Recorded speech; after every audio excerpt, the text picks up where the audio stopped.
Hello guys, ఎలా ఉన్నారు అందరూ? ఈరోజు మేము బాబావారి టెంపుల్కి వచ్చేసాం. అది కూడా మా ఊరి బాబావారి టెంపుల్ అండి. ఈ టెంపుల్ ఏమంటో తెలుసా? చిన్న షిరిడి. షిరిడిలో ఏ విధంగా అయితే పూజలు ఉత్సవాలు జరుగుతాయో అదే విధంగా ఇక్కడ కూడా చేస్తారండి. ఇక్కడ గుడికి ఆపోజిట్లో ఒక లేక్ ఉంది.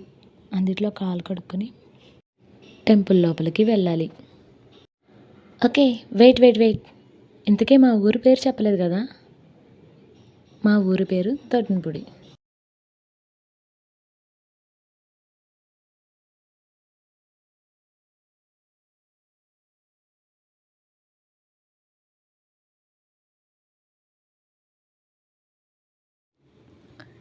ఈయన దక్షిణామూర్తి స్వామి.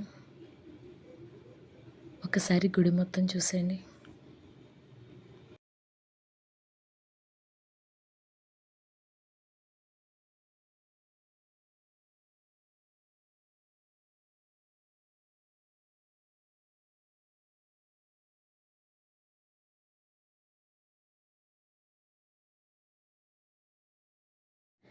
ఇక్కడ షిరిడిలో ఏ విధంగా పూజలు ఉత్సవాలు చేస్తారో అదేవిధంగా పూజలు ఉత్సవాలు ఇక్కడ జరుపుతారు.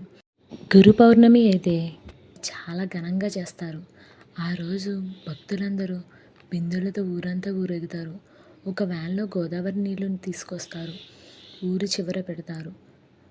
భక్తులందరూ ఆ నీళ్లను బిందెల్లో నింపుకొని తిరిగి టెంపుల్కి వచ్చి బాబావారికి స్వయంగా మన చేతులతోనే అభిషేకం చేయిస్తారు.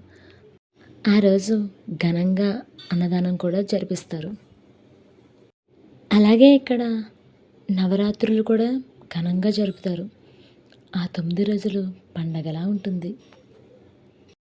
ఇక్కడ డైలీ 4 హారతులు జరుగుతాయండి. అదేనండి షిరిడిలో ఏ విధంగా అయితే హారతి పాటలు పాడుతూ హారతి ఇస్తారో అదే విధంగా ఇక్కడ కూడా జరుగుతుంది. ఇక్కడ బాబావారిని మనస్ఫూర్తిగా ఏ కోరిక కోరినా ఆయన వెంటనే తీరుస్తాడండి. మా అమ్మకి బాబా అంటే చాలా ఇష్టం. మాకు కూడా చిన్నప్పటి నుంచి ఆ బాబా పేరు చెప్పి పెంచింది. ప్రతి గురువారం బాబావారికి అభిషేకాలు పూజలు చాలా బాగా చేస్తారండి.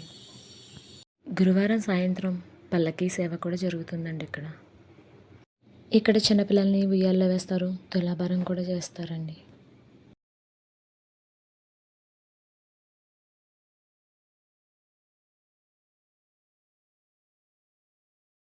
ఇక్కడ శ్రీరామనవమి ఉత్సవాలు చాలా ఘనంగా చేస్తారండి.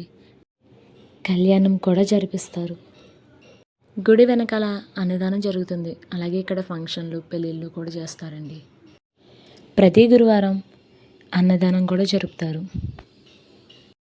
ఎవ్రీ ఇయర్ ఈ గుడిలో సేవకులను కాలు నడకతో చిన్న తిరుపతి తీసుకువెళ్తారండి. అండ్ అలాగే షిరిడి కూడా తీసుకువెళ్తారు.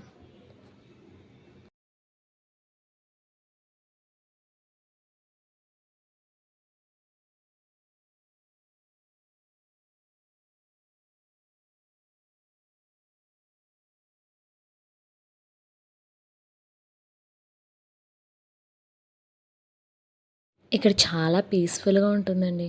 ఇదేనండి మా ఊరి బాబావారి టెంపుల్. మా బాబా టెంపుల్ ఎలా ఉందో కామెంట్ కూడా చేసేయండి. ఓకే మరంట bye. Please like, share and subscribe my channel.